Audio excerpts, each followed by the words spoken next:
Hello YouTube, and welcome to another video.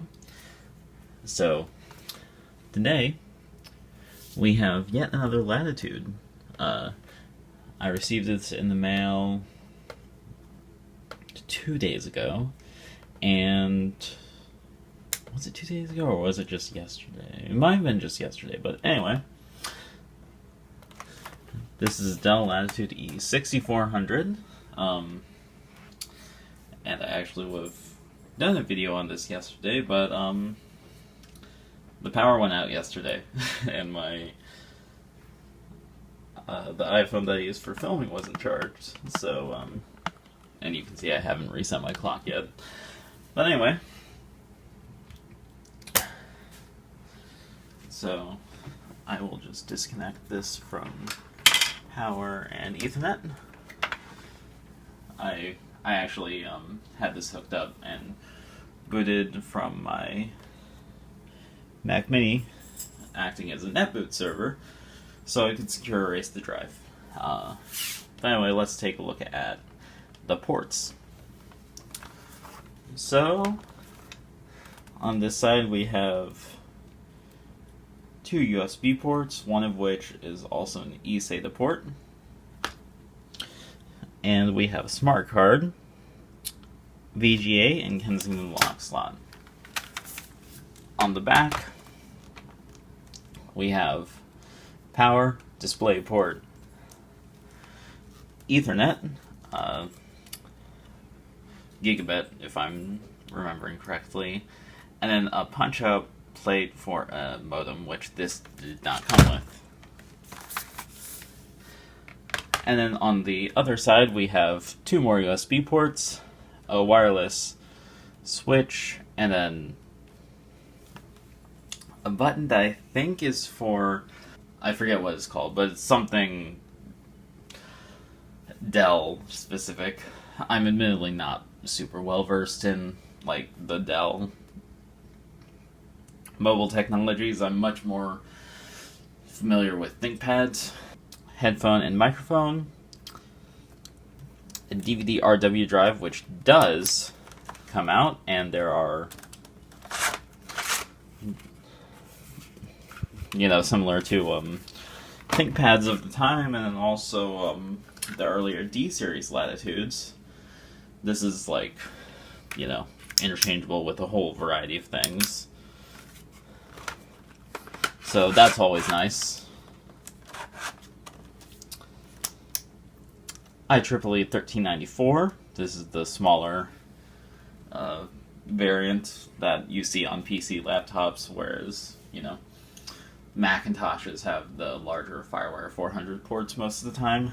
And also an express card slot, the larger variety, with a blanking plate, which,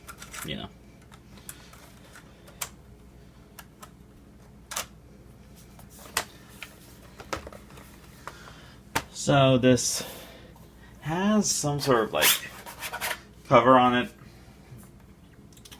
It's a bit beaten up, but honestly I like the look of it. I'm probably going to keep it on here, honestly. Might put some stickers on it as well. And so, just for a little background on this specific machine, this model and stuff, this is from 2008. And, to put into perspective, this is roughly equivalent to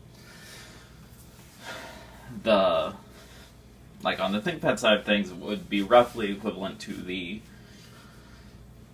T-series ThinkPads, which, this is actually saying on top of my T530. Specifically, the contemporary machine would be a T400.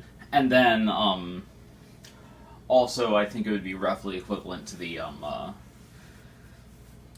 like the D600 series. So, the D600, D610, D620, D630 machines. And this did come in a 15-inch variation, the E6500 as well. And, last video, we looked at my Latitude D520, which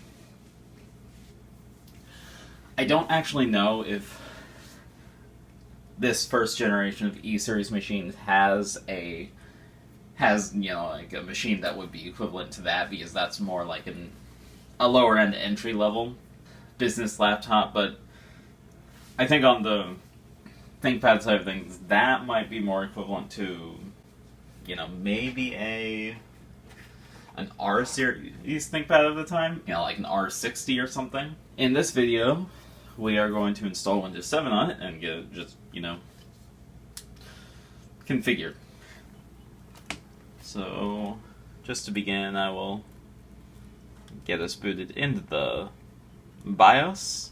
Looking in the BIOS will give us a general idea of what the machine's specs are. And I actually had a similar machine to this that I used a long while ago. And I'm not sure why it takes so long to load that initial part, but anyway. So this is the first year, 2008, that the machines came with this graphical BIOS utility. Before there was a text-based BIOS utility, which I honestly prefer, but this is fine. So mostly what I want to look at is the system information. It has 4 gigabytes of RAM, an Intel Core 2 Duo P8700 at 2.53 gigahertz,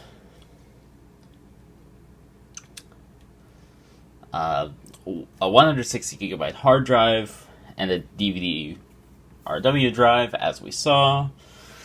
And then this is really interesting. I'm really excited about this. This has an NVIDIA Quadro NVS 160M in it.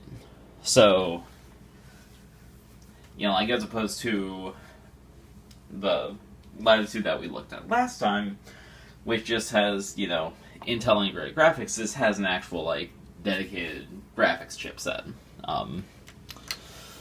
Quadro NVS, so it's a workstation graphics chipset designed for primarily 2D applications. But, I think it would honestly not hurt to, try running some possibly more demanding games on it. Maybe The Sims 2. I tried running that off camera in the previous video. Just would crash. So, I think it's worth a try. And then this has a 14-inch wide XGA Plus panel with a native resolution of 1440 by 900. So this is a 16:9 widescreen panel.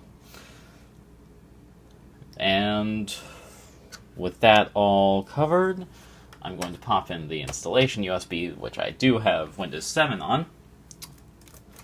Just, hit Control-Alt-Delete. And there is nothing on the hard drive and nothing in the CD-ROM, so this should boot directly into... Yep, it should boot directly into the Windows installer. I'm not sure why numlock comes on every time I boot the machine. It just does. Maybe that'll change once I actually get an operating system loaded onto it. But yeah, and so if you're wondering why suddenly another Latitude, I'm pretty happy with the ThinkPads that I have right now. There are only a few real gaps that I could really feel like I would want in my collection. But I really enjoy working with my D520. This Latitude came up for cheap, a few days ago on eBay. Just happened to see it right as the auction was ending, so I decided to go for it, and I won the auction. So, and yeah, I've had an interest in Latitudes for a while, so I figure, why not take the plunge and actually get another Latitude for the collection. And yeah, this is roughly contemporary with Windows 7, came out a year before. This has a Windows 7 Professional for Refurbs certificate of authenticity on it. So I'm going to try and use that on this. Just going to devote this entire drive to Windows. And yeah, so I'll be back when something happens, probably when it, reboots. So now the computer is going to restart. As with, Windows 7 on decently modern hardware, it really takes no time at all to do that initial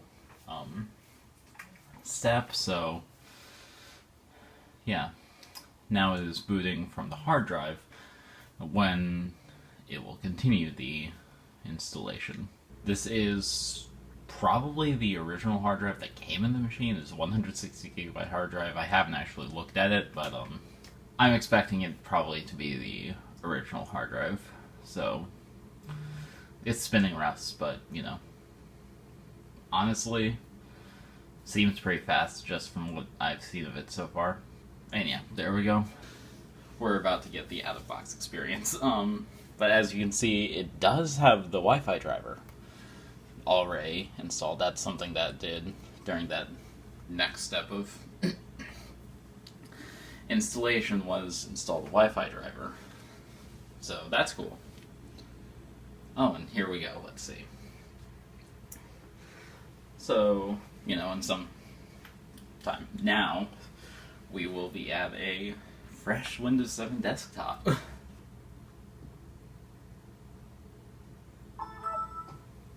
And so here we are at a fresh Windows 7 desktop, clearly with no extra drivers installed. Let's see, let's just look at the screen resolution that it's running at. 800 by 600, no drivers, of course. Makes sense. So yeah, I will get, fully updated, everything installed, and I'll be back. And we can, have fun with this machine, because this is a pretty neat machine, honestly, and I'm looking forward to doing a lot of stuff with it. So, I have finished setting up this laptop, and before I get into the operating system and the install, I did want to point out something that I neglected to cover when I first did an overview of the system, which was along the front there is an SD card reader right here with a blanking plate, and then on the keyboard and palm rest there are two stereo speakers, both a trackpad and a pointing stick. ThinkPad owners will recognize that as a track point, is IBM / Lenovo's, trade name for it. And also, in addition to the smart card reader slot on the side, there is an RFID smart card reader built into the palm rest. And this model does not have a fingerprint reader installed. So, let's get into the actual system. So I guess first, let's look at, CPU-Z. Just to show off the processor. We already covered the processor. It's, Intel Core 2 Duo, P8700. Pretty standard. This is higher spec than the P7450 that is in my 2009 MacBook. And then I also have GPU-Z, which will show us the Quadro NVS 160M that we have. And speaking of graphics, I was wrong on the aspect ratio. This is a 16:10 display, not a 16:9 display. So, Quadro NVS 160M, but it supports up to DirectX 10. 256 megabytes of video memory, and pretty pretty standard stuff there. Yeah. So I don't have very many games on here. I do plan to do a video eventually where I do some some actual benchmarking both on this Latitude and my D520, as well as running more games on both of them. But I do have The Sims 3. I'll get to that in a minute. I also have The Sims 2, which The Sims 2 crashes on here, but I think that's a Sims 2 thing and not an issue with the software or whatever. But yeah, and then I also have Touhou 6 through 10, which is my standard suite of Touhou test versions, and then also Neko Project 2. So let's do Touhou 10 for this, and you'll notice that the audio stutters, which I don't actually know why that happens, because the disc seems fine. There's no reason why it should stutter, but it does. I don't know why. Audio doesn't stutter using the same Touhou games as tests on my D520, which is a lower spec system. But yeah, so that's just sort of something that you'll notice, but yeah.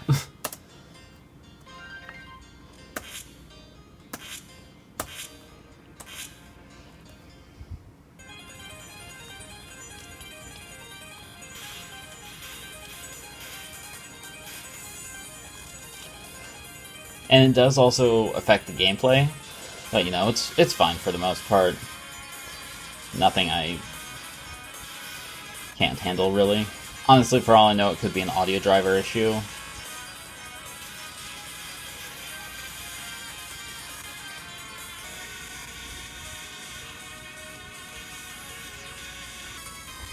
It's the goddess of misfortune herself.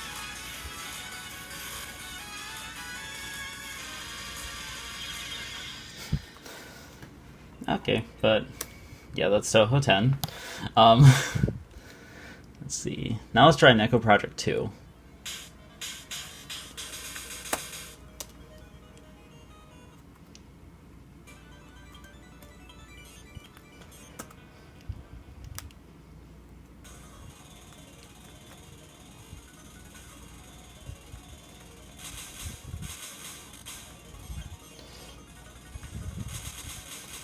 I still maintain that Mystic Square is my favorite Touhou game.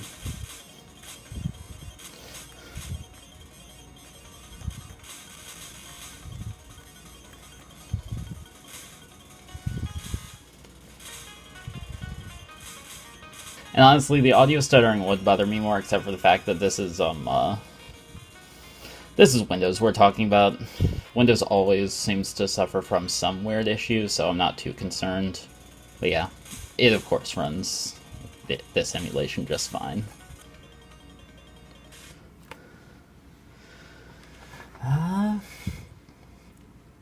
And honestly, other than that, I think let's just play The Sims 3. Also, yes, as you can see, I have actually set my clock now. Okay, let's see. Sunset Valley is fine for the town. Let's see. No, I'm not logging in. And so, funny thing about my history with The Sims is that I've never actually played, like, a, Sims game at length, really, other than The Sims Free Play on the iPad, which is actually based on the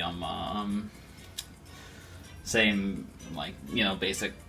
It's based on The Sims 3, so there will be a lot of similarities between The Sims Free Play and The Sims 3, because ultimately they're the same game with variations. There we go. Let's see. I'm pale as fuck, as you can see. Let's see.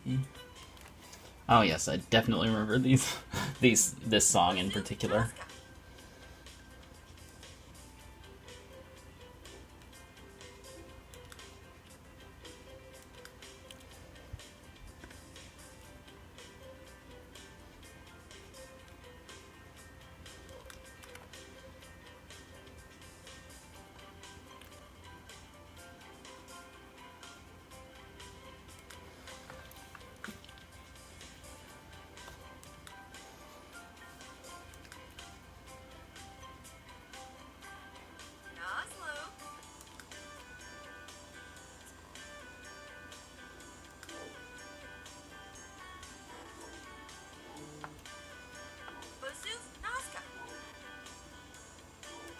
You know, honestly, this might make a good thing to stream. Oh, let's see. Let's join the science career.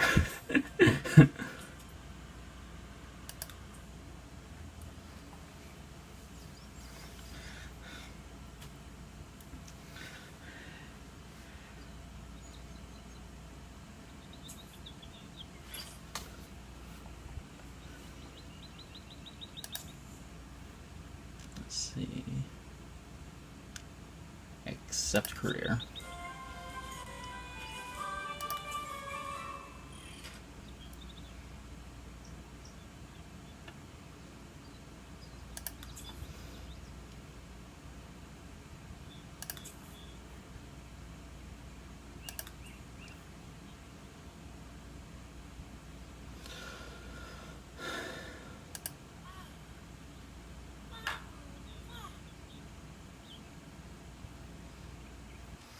So, let's see. I would say there's one last thing that I want to do.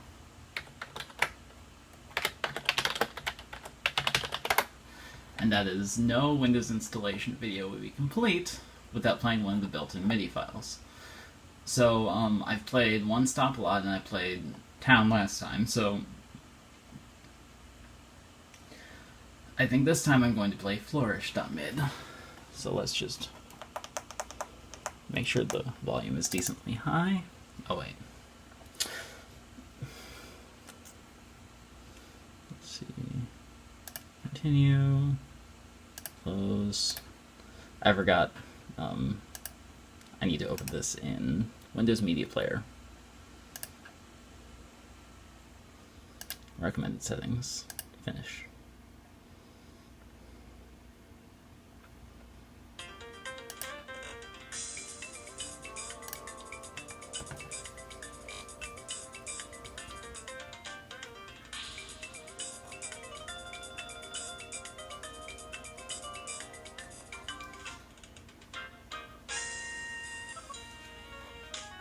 So yeah, thank you very much for watching this video. I had a great time filming this video. Yeah. Dell Latitudes are really cool. You know, I've always been a ThinkPad girl, but this is, you know, definitely made me want to explore Dell Latitudes more. So in the video, I do plan to do more videos. In the future, I plan to do more videos on both this and my D520, you know, running more games, benchmarking them, and then also on this computer.